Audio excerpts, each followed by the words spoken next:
নমস্কাৰ সকলোকে স্বাগতম জনাইছো অন্য এটা ভিডিঅলৈ আৰু আজি প্ৰথম কোৱেশ্চনটো হ'ল অসম প্ৰকাশন পৰিষদ কেতিয়া গঠন কৰা হৈছিল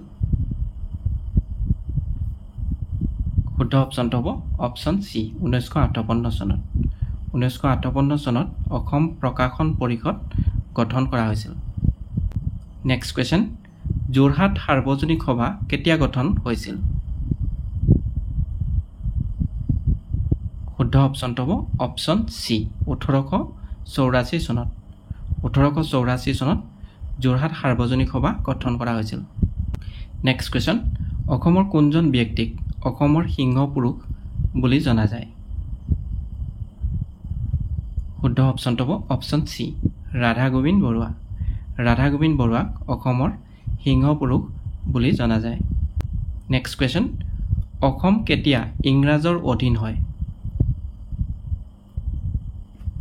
শুদ্ধ অপচনটো হ'ব অপচন সি 1826 চনত 1826 চনত অসম ইংৰাজৰ অধীন হয় নেক্সট কোৱেশ্চন মাজুলী জিলাৰ সদৰ ঠাই নাম কি অপচনত দিয়া আছে গড়মূৰ কমলাবাৰী দক্ষিণপাট আউনিআটি ইয়াৰ ভিতৰত কাৰেক্ট এনসাৰটো হ'ব অপচন এ গড়মূৰ মাজুলী জিলাৰ সদৰ ঠাইখনৰ নাম হ'ল গড়মূৰ নেক্সট কোৱেশ্চন তলৰ কোনডাল সীমাৰেখাই ভাৰত আৰু চীনক পৃথক কৰিছে শুদ্ধ অপচনটো হ'ব অপচন সি মেকমোহন লাইনে ভাৰত আৰু চীনক পৃথক কৰিছে নেক্সট কোৱেশ্চন অলকানন্দ কবিতা পুথিৰ লেখক কোন আছিল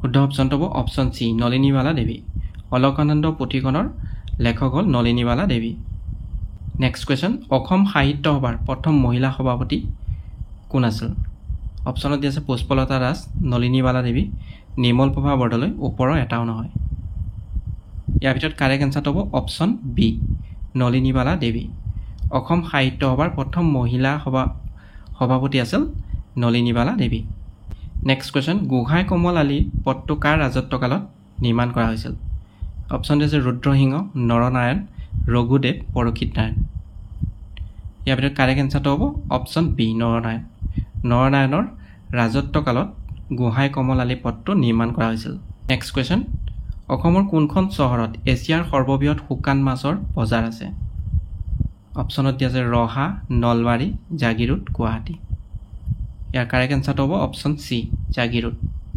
জাগিৰোডত এছিয়াৰ সৰ্ববৃহৎ শুকান মাছৰ বজাৰ আছে নেক্সট কোৱেশ্চন এখুত ককাইদেউ কোনজন অসমীয়া ঔপন্যাসিকৰ আন এটা নাম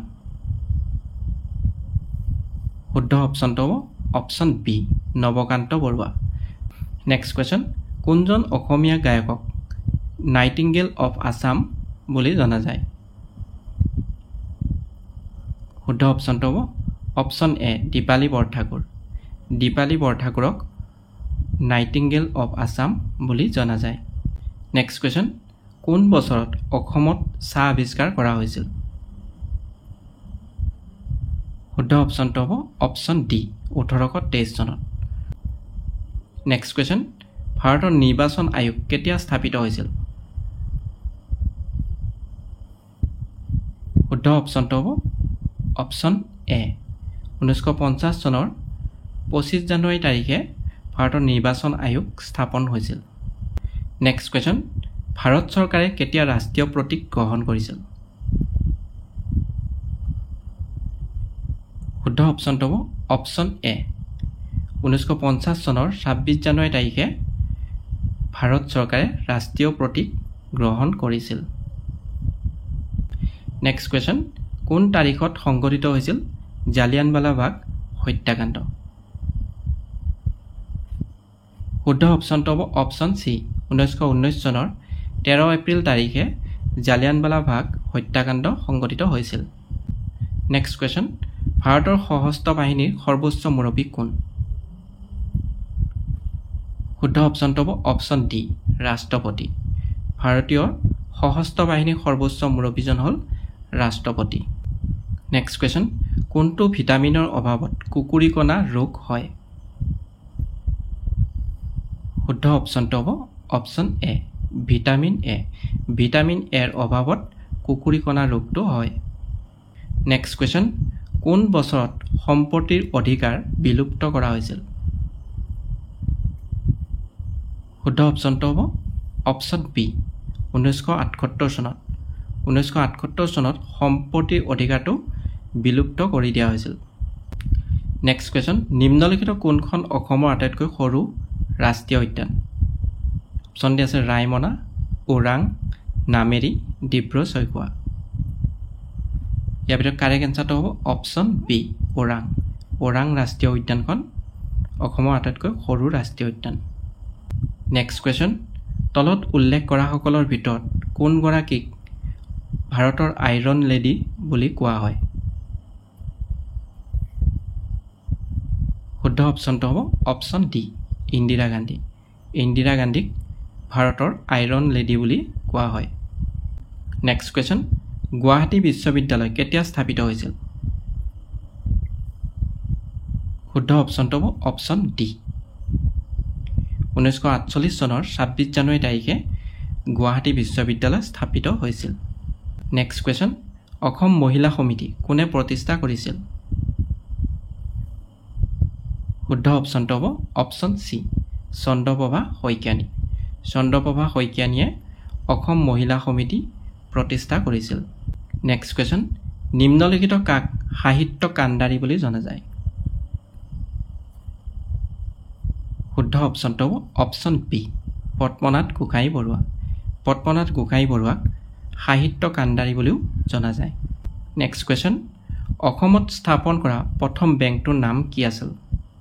অপশ্যনত দিয়া আছে গুৱাহাটী বেংক, অসম গ্ৰামীণ বিকাশ বেংক, চিণ্ডিকেট বেংক, ওপৰৰ এটাও নহয়। ইয়াৰ ভিতৰত কাৰেক্ট এনচাৰটো হ'ব অপশ্যন এ গুৱাহাটী বেংক। অসমত স্থাপন কৰা প্ৰথম বেংকটোৰ নাম আছিল গুৱাহাটী বেংক আৰু এইটো ইষ্টাব্লিছ কৰা হৈছিল 1926। নেক্সট কুৱেশ্যন, সেৱা সংঘ নামৰ বিপ্লৱী অনুষ্ঠানটো কোনে গঢ়ি তুলিছিল? শুদ্ধ অপশ্যনটো হ'ব অপশ্যন বি অম্বিকাগিৰি ৰায়চৌধুৰী। অম্বিকাগিৰি ৰায়চৌধুৰীয়ে সেৱা সংঘ নামৰ বিপ্লৱী অনুষ্ঠানটো গঢ়ি তুলিছিল। নেক্সট কুৱেশ্যন, কেন্দ্ৰীয় মন্ত্ৰীসভাত প্ৰথমগৰাকী অসমীয়া মহিলা মন্ত্ৰী কোন আছিল? অপশ্যনত দিয়া আছে Syeda Anowara Taimur, Ajanta Neog, Renuka Devi Barkataki, none of the above. ইয়াৰ ভিতৰত কাৰেক্ট এনচাৰটো হ'ব অপশ্যন চি ৰেণুকা দেৱী বৰকটকী। কেন্দ্ৰীয় মন্ত্ৰীসভাত প্ৰথমগৰাকী অসমীয়া মহিলা মন্ত্ৰী আছিল ৰেণুকা দেৱী বৰকটকী। নেক্সট কুৱেশ্যন, অসমত বৰ্মন ৰাজবংশ কোনে প্ৰতিষ্ঠা কৰিছিল? শুদ্ধ অপশ্যনটো হ'ব অপশ্যন ডি পুষ্যবৰ্মন। পুষ্যবৰ্মনে অসমত বৰ্মন ৰাজবংশ প্ৰতিষ্ঠা কৰিছিল। নেক্সট কুৱেশ্যন, কোনে গোপীনাথ বৰদলৈক লোকপ্ৰিয় উপাধি প্ৰদান কৰিছিল? শুদ্ধ অপশ্যনটো হ'ব অপশ্যন চি জয়ৰাম দাস দৌলতৰাম। জয়ৰাম দাস দৌলতৰামে গোপীনাথ বৰদলৈক লোকপ্ৰিয় উপাধিটো প্ৰদান কৰিছিল। নেক্সট কুৱেশ্যন, অসম প্ৰদেশ কংগ্ৰেছ কমিটিৰ প্ৰথম সভাপতি কোন আছিল? শুদ্ধ অপশ্যনটো হ'ব অপশ্যন বি কুলধৰ শইকীয়া। অসম প্ৰদেশ কংগ্ৰেছ কমিটিৰ প্ৰথম সভাপতি আছিল Kuladhar Saikia. Next question, doctor Bhupen হাজৰিকাক কেতিয়া দাদা চাহেব ফাল্কে বঁটাৰে পুৰস্কৃত কৰা হৈছিল? শুদ্ধ অপশ্যনটো হ'ব অপশ্যন চি 1992। 1992 চনত ডক্টৰ ভূপেন হাজৰিকাক দাদা চাহেব ফাল্কে বঁটাৰে পুৰস্কৃত কৰা হৈছিল। নেক্সট কুৱেশ্যন, চাহ বাগিচা স্থাপন কৰা প্ৰথমজন অসমীয়া ব্যক্তি কোন আছিল? শুদ্ধ অপশ্যনটো হ'ব অপশ্যন এ মণিৰাম দেৱান। অসমত চাহ বাগিচা স্থাপন কৰা প্ৰথমজন অসমীয়া ব্যক্তি আছিল মণিৰাম দেৱান। নেক্সট কুৱেশ্যন, নিম্নলিখিত কোনে অসমীয়া সাহিত্যৰ বুৰঞ্জী লিখিছিল? শুদ্ধ অপশ্যনটো হ'ব অপশ্যন বি দেৱেন্দ্ৰনাথ বেজবৰুৱা। দেৱেন্দ্ৰনাথ বেজবৰুৱাই অসমীয়া সাহিত্যৰ বুৰঞ্জী লিখিছিল। নেক্সট কুৱেশ্যন, হয়গ্ৰীৱ মাধৱ মন্দিৰ কোনে নিৰ্মাণ কৰিছিল? শুদ্ধ অপশ্যনটো হ'ব অপশ্যন চি ৰঘুদেৱ নাৰায়ণ। ৰঘুদেৱ নাৰায়ণে হয়গ্ৰীৱ মাধৱ মন্দিৰ নিৰ্মাণ কৰিছিল। নেক্সট কুৱেশ্যন, কোনখন দেশৰ পৰা ভাৰতৰ সংবিধানে মৌলিক কৰ্তব্য গ্ৰহণ কৰিছে? শুদ্ধ অপশ্যনটো হ'ব option D Russia next question ভাৰতীয় সংবিধানৰ কোনটো সংশোধনীয়ে ভোটদানৰ বয়স 21 পৰা 18 বছৰলৈ হ্ৰাস কৰে শুদ্ধ অপশ্যনটো হ'ব অপশ্যন বি 61 নং সংশোধনী 61 নং সংশোধনীয়ে ভোটদানৰ বয়স 21 পৰা 18 বছৰলৈ হ্ৰাস কৰে নেক্সট কুৱেশ্যন ভাৰতৰ সংবিধানৰ চতুৰ্থ অধ্যায় কিহৰ সৈতে সম্পৰ্কিত অপশ্যনত আছে মৌলিক কৰ্তব্য নাগৰিকত্ব মৌলিক অধিকাৰ ৰাজ্যিক নীতি নিৰ্দেশনামূলক নীতিসমূহ ইয়াৰ ভিতৰত কাৰেক্ট এনসাৰটো হ'ব অপশ্যন ডি ৰাজ্যিক নীতিৰ নিৰ্দেশনামূলক নীতিসমূহ নেক্সট কুৱেশ্যন নাৰবাৰ্ডৰ মুখ্য কাৰ্যালয় ক'ত অৱস্থিত শুদ্ধ অপশ্যনটো হ'ব অপশ্যন চি মুম্বাই নাৰবাৰ্ডৰ মুখ্য কাৰ্যালয় মুম্বাইত অৱস্থিত নেক্সট কুৱেশ্যন ৰাজ্যসভাত অসমৰ মুঠ আসনৰ সংখ্যা কিমান শুদ্ধ অপশ্যনটো হ'ব অপশ্যন চি 7খন ৰাজ্যসভাত অসমৰ মুঠ আসনৰ সংখ্যা হ'ল 7খন নেক্সট কুৱেশ্যন কাউপি জলপ্ৰপাত কোনখন ৰাজ্যত অৱস্থিত শুদ্ধ অপশ্যনটো হ'ব অপশ্যন চি মিজোৰাম কাউপি জলপ্ৰপাতটো মিজোৰাম ৰাজ্যত অৱস্থিত নেক্সট কুৱেশ্যন অসমীয়া মহিলাই তাঁতশালৰ কাপোৰত সাধুকথা লিখে এই উক্তিটো কোনগৰাকী বিখ্যাত ব্যক্তিৰ শুদ্ধ অপশ্যনটো হ'ব option A Mahatma Gandhi next question অসমৰ কোন দুবিধ সামগ্ৰীয়ে 2024 চনৰ মাৰ্চ মাহত জিআই টেগ লাভ কৰিছে অপশ্যনত দিয়া আছে গহনা আৰু জাপি বিহুঢোল আৰু জাপি মাজুলীৰ মুখাশিল্প আৰু সাঁচিপাতৰ চিত্ৰ আৰু বিহুঢোল ইয়াৰ ভিতৰত কাৰেক্ট এনসাৰটো হ'ব অপশ্যন চি মাজুলীৰ মুখাশিল্প আৰু সাঁচিপাতৰ চিত্ৰ নেক্সট কুৱেশ্যন ভাৰতৰ উচ্চতম ন্যায়ালয়ৰ প্ৰথম অসমীয়া ন্যায়াধীশ কোন শুদ্ধ অপশ্যনটো হ'ব অপশ্যন এ পাৰ্বতী কুমাৰ গোস্বামী ভাৰতৰ উচ্চতম ন্যায়ালয়ৰ প্ৰথম অসমীয়া ন্যায়াধীশ হ'ল পাৰ্বতী কুমাৰ গোস্বামী নেক্সট কুৱেশ্যন অসমৰ কোনখন জিলাই দীৰ্ঘতম আন্তঃৰাষ্ট্ৰীয় সীমা চুই আছে অপশ্যনত আছে কোকৰাঝাৰ ধুবুৰী গোৱালপাৰা তিনিচুকীয়া ইয়াৰ ভিতৰত কাৰেক্ট এনসাৰটো হ'ব অপশ্যন বি ধুবুৰী জিলাই দীৰ্ঘতম আন্তঃৰাষ্ট্ৰীয় সীমা চুই আছে নেক্সট কুৱেশ্যন অসমৰ কোনখন জিলাত গিবন অভয়াৰণ্য অৱস্থিত শুদ্ধ অপশ্যনটো হ'ব অপশ্যন ডি যোৰহাট জিলাত গিবন অভয়াৰণ্য অৱস্থিত নেক্সট কুৱেশ্যন চুতীয়া সাম্ৰাজ্যৰ প্ৰতিষ্ঠাপক কোন আছিল শুদ্ধ অপশ্যনটো হ'ব অপশ্যন চি বীৰপাল চুতীয়া সাম্ৰাজ্যৰ প্ৰতিষ্ঠাপক আছিল বীৰপাল নেক্সট কুৱেশ্যন ধন্য নৰ তনু ভাল গ্ৰন্থখনৰ লিখক কোন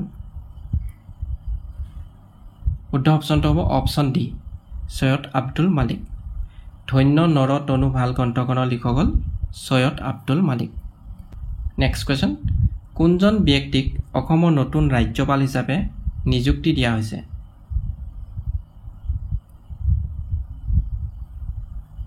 শুদ্ধ অপশ্যনটো হ'ব অপশ্যন চি লক্ষ্মণ প্ৰসাদ আচাৰ্যক অসমৰ নতুন ৰাজ্যপাল হিচাপে নিযুক্তি দিয়া হৈছে নেক্সট কুৱেশ্যন 2024 চনৰ পেৰিছ অলিম্পিকত ভাৰতবৰ্ষই সৰ্বমুঠ কিমানটা পদক লাভ কৰিছে